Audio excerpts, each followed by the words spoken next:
Ô Felipe, como que você vê, cara, você como é um estudioso do formato, como você vê o futuro do podcast, né? Que já rompeu meio que para o mainstream, de certa forma, eu acho, né? Sim, E como sim. é que você vê isso versus os formatos de TV aberta, talk show? Você acha que as emissoras vão querer importar o formato só para colocar o sufixo podcast em algum programa, né?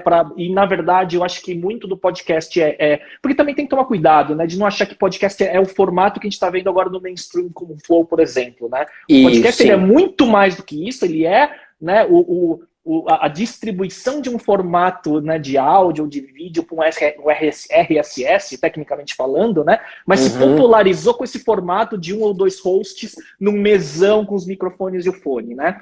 Mas como que você vê esse futuro aí próximo, adiante do mercado?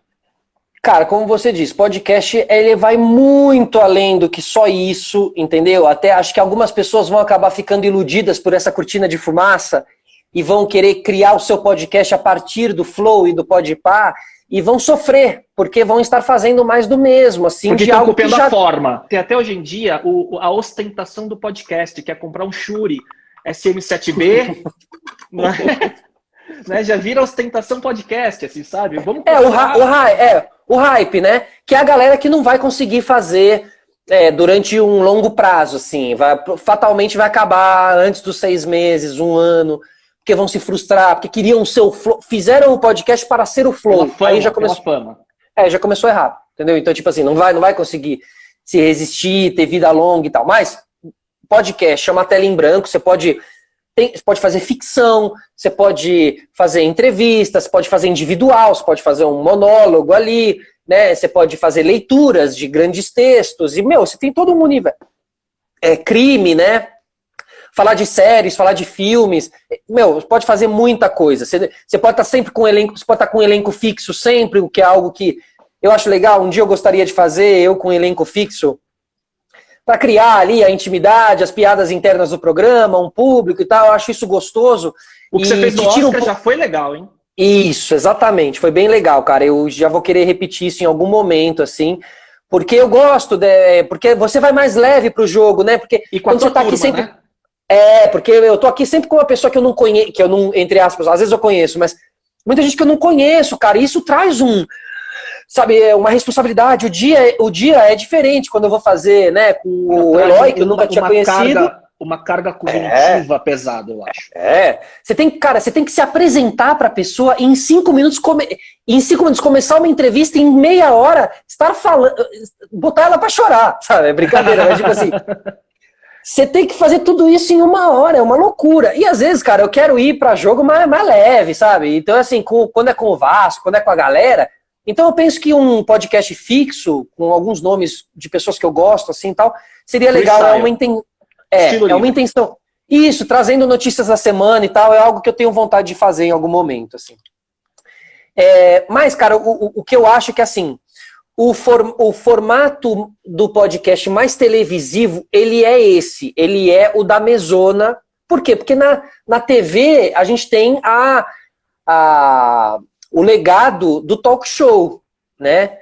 E o podcast, ele é uma modernização, ele é uma nova leitura do talk show, né? Então, eu acho que, assim... Em formato longo.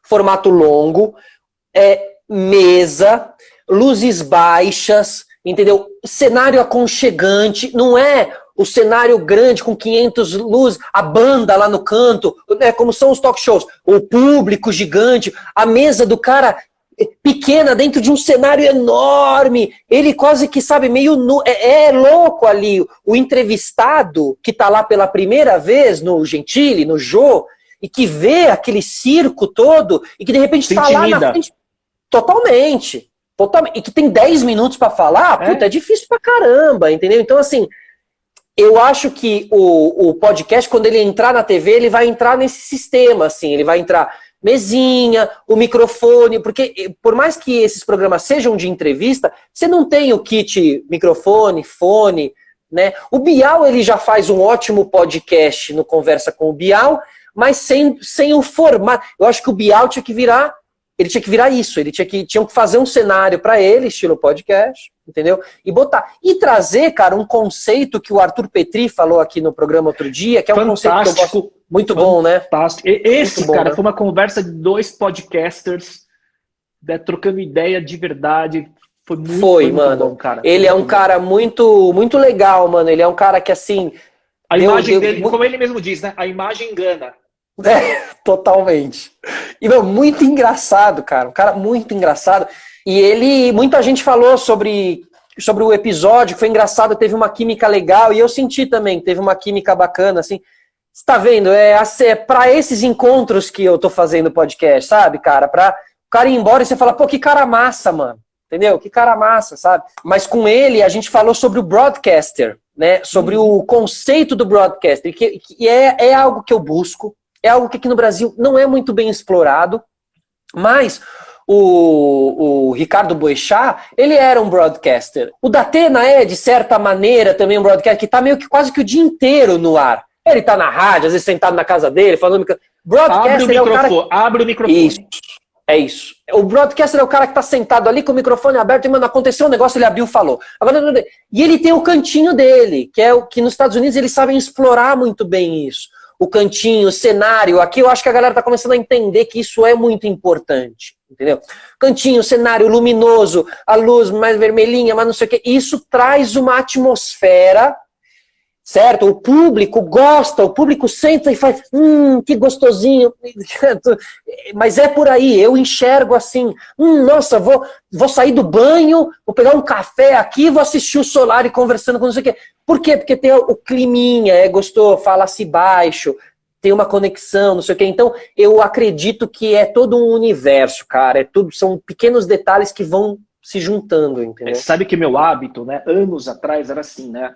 Pré-pandemia, então tava no meu escritório, na agência, em reunião, jantando fora, chegava em casa, ligava um canal de variedades, uma GNT ou um Globo News e deixava lá rolando como se fosse o rádio, né? Você só escutando. Globo News, eu também, sou da Globo Exato, News. deixa ligado. Hoje eu ligo um podcast e que fica depende do tema, do convidado, da minha vibe do dia, deixo ou o seu, ou o flow, ou inteligência, dependendo do mood, e deixa rolando o papo lá, que vão ser 2, 3, 4 horas, enquanto eu tô trabalhando, cara, respondendo mensagem, né?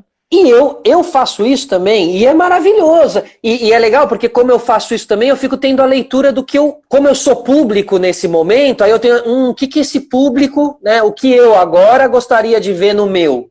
Entendeu? É isso que eu fico pensando, porque o do Ice Blue no Podpah foi fora, não deixei horas ali rolando numa boa entrevista diferente. E aí que tá, né? Uma entrevista diferente de um cara que não tá aí em todo lugar falando, porque tem um grupo de 30 pessoas que estão em todos os canais da internet, tem um giro meio fixo, que acontece em todos os meios também, acontece nas novelas, nas capas da revista, acontece em tudo. Mas eu quero romper isso, entendeu? Porque, cara, aí a galera fica, tipo o Eloy, sabe? O Kamal, caramba, porque aí é 1h30 o cara falando, pô, da hora, puta conteúdo.